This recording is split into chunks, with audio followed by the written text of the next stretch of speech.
ఇక world news updates చూస్తే భారత ప్రధానమంత్రి నరేంద్ర మోదీ నెల 13వ తేదీ అంటే గురువారం అమెరికా ప్రెసిడెంట్ ట్రంప్తో వాషింగ్టన్లో భేటీ కానున్నారు. ఈ సమావేశంలో వాణిజ్యం, టారిఫ్లతో పాటుగా వీసాల అంశాలు ప్రధానంగా చర్చకు వచ్చే అవకాశం కనిపిస్తోంది. చివరిగా మోదీ 2017లో మొట్టమొదటిసారి ట్రంప్తో భేటీ అయ్యాడు. అటు నుంచి ఇద్దరి మధ్య సంబంధాలు మరింత బలపడ్డాయి. ఇద్దరు కలిసి చైనాకు కౌంటర్ ఇవ్వాలనుకుంటున్నారు. అదే సమయంలో ట్రంప్ అప్పుడప్పుడు ఇండియాపై కూడా తన అక్కసు వెలగక్కుతూ ఉంటాడు. మోదీ అమెరికా పర్యటనలో చర్చకు వచ్చే అంశాలపై ఒక లుక్ వేద్దాం.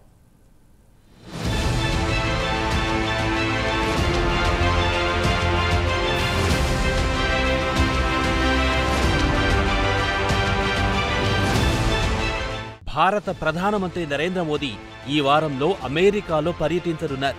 అమెరికా ప్రెసిడెంట్ డొనాల్డ్ ట్రంప్ ఆహ్వానం మేరకు మోదీ వైట్ హౌస్లో ఆయనతో భేటీ కానున్నారు. ఇరువురు కలిస్తే ఆలింగనాలు, షేక్ హ్యాండ్లు, సరదాగా జోకులు వేసుకోవడం, నవ్వుకోవడాలు సాధారణమే. ఇదిలా ఉండగా మోదీ 2017లో మొట్టమొదటిసారి వాషింగ్టన్లో పర్యటించారు.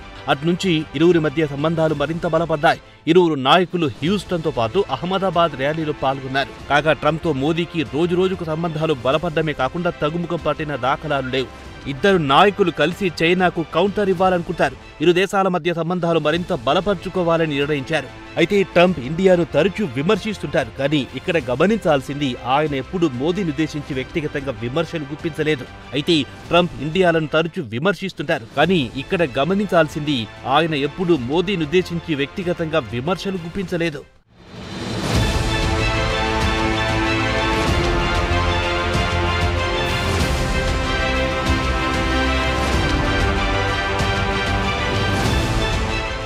ఇరువురు నాయకులు కలిసినప్పుడు వ్యూహాత్మక భాగస్వామ్యం గురించి చర్చించుకునే అవకాశాలున్నాయి. ప్రస్తుతం అమెరికాకు, ఇండియాకు మంచి సంబంధాలే ఉన్నాయి. కాగా మోదీ తన పర్యటనలో ట్రంప్ కేబినెట్ మంత్రులతో భేటీ కావడంతో పాటు అమెరికాకు చెందిన బిజినెస్ లీడర్లతో పాటు ఇండియాకు చెందిన బిజినెస్ కమ్యూనిటీతో భేటీ అవుతారు. అలాగే స్పేస్ ఎక్స్ తో పాటు టెస్లా చీఫ్ ఎలాన్ మస్క్ తో కూడా ప్రత్యేకంగా భేటీ కానున్నారు. కాగా ఇండియాలో ఎలక్ట్రికల్ వాహనాల మార్కెట్ క్రమంగా పుంజుకుంటోంది.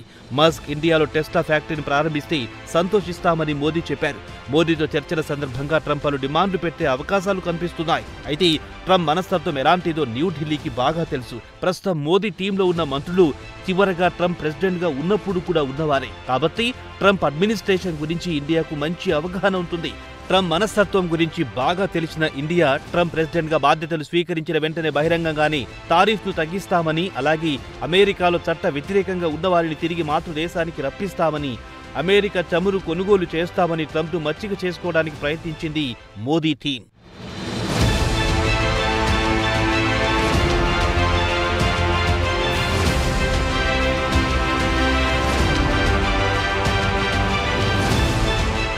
భారత ప్రభుత్వం ఇచ్చిన హామీ ప్రకారం టారిఫ్లను తగ్గించడంతో పాటు అమెరికాలో చట్ట వ్యతిరేకంగా ఉన్న 104 మందిని వెనక్కి తీసుకుంది.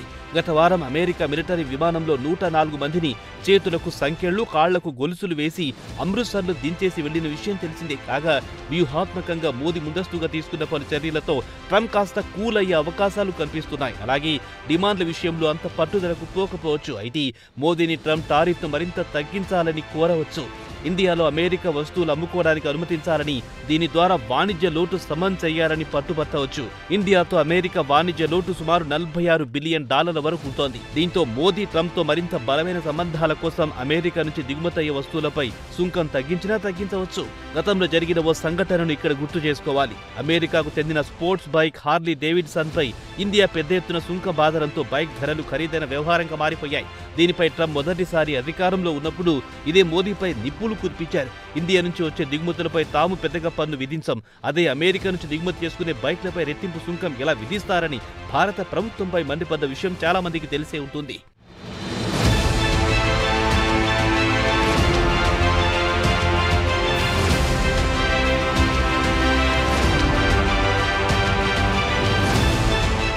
ఇటీవల కాలంలో ఇండియా అమెరికాకు దగ్గర కావాలని చూస్తోంది. అమెరికాతో ట్రేడ్ డీల్స్ పెంచుకోవాలని చూస్తోంది. బైడెన్ కంటే కూడా ట్రంప్ ప్రభుత్వంలోనే ఇరు దేశాల మధ్య వాణిజ్యం పెరిగే అవకాశాలు కనిపిస్తున్నాయి. ఇది బైడెన్ ప్రభుత్వం ఇండియాపై కొత్త రకం వాణిజ్య ఒప్పందాలపై పలు నిర్బంధాలు విధించింది. ఇక ఇండియాకు అతిపెద్ద తలనొప్పి కలిగించే అంశం ఏమిటంటే అమెరికాలో సుమారు 7 లక్షల మంది భారతీయులు అక్రమంగా చట్ట వ్యతిరేకంగా నివసిస్తున్నారు. చట్ట వ్యతిరేకంగా నివసిస్తున్న వారిలో ఇండియన్స్ 3వ స్థానంలో ఉన్నారు. ట్రంప్ అక్రమ వలసదారులను వెనక్కి తీసుకోవాలని పట్టుబడితే భారత ప్రభుత్వానికి ఇది తలనొప్పి కలిగించే అంశమే. అలానే ట్రంప్ ప్రభుత్వానికి నచ్చజెప్పడానికి కూడా అవకాశం లేకుండా పోయే అవకాశం కనిపిస్తోంది.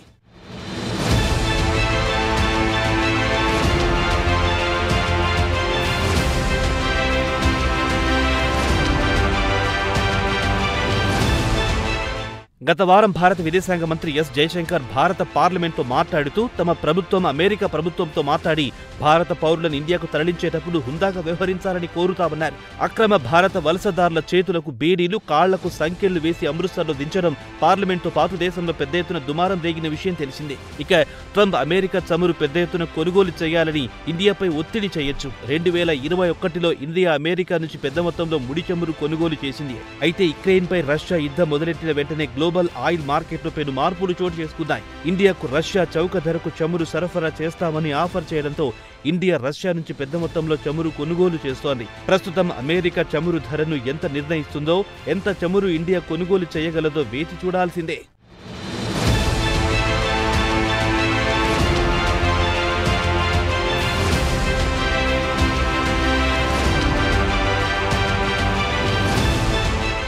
ఇక మోదీ తన పర్యటనలో H1B వీసాల అంశం గురించి కూడా ట్రంప్తో ప్రస్తావించే అవకాశాలున్నాయి.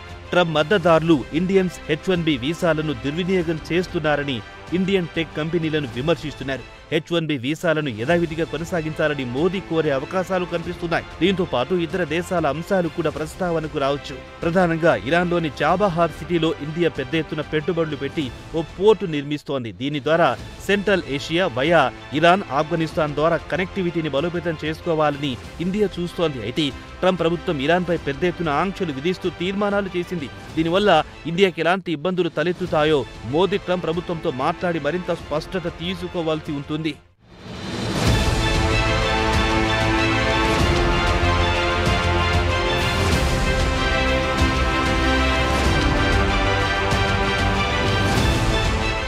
ఇక చివరగా మోదీ రష్యా యుక్రెయిన్ యుద్ధాన్ని ముగింపు పలకడానికి చొరవ తీసుకోవాలని కోరవచ్చు. ఎందుకంటే పుతిన్కు మోదీకి సన్నిహిత సంబంధాలున్నాయి. కాగా మోదీ యుక్రెయిన్తో యుద్ధాన్ని ముగించాలని కోరరు తప్పించి పుతిన్ను కానీ రష్యాను కానీ ఎక్కడా విమర్శించలేదు. ఇక మోదీకి ఇటు రష్యాతో అటు ఇజ్రాయెల్తోనూ సన్నిహిత సంబంధాలున్నాయి. కాబట్టి మోదీ థర్డ్ పార్టీ మధ్యవర్తి పాత్ర పోషించాలని కోరవచ్చు. మొత్తానికి ట్రంప్ మోదీకి మంచి దోస్తానా ఉంది కాబట్టి చర్చలు నల్లేరు మీద నడికే అని చెప్పొచ్చు. అలాగే మోదీ మంచి బార్గెయిన్ మాస్టర్ కాబట్టి చర్చల్లో ఇండియాకు కావాల్సింది ట్రంప్ నుంచి మన గుజుభాయ్ రాబట్టుకుంటాడన్న టాక్ డిప్లొమాటిక్ సర్కిల్స్ లో వినిపిస్తోంది. Best of luck mister Modi.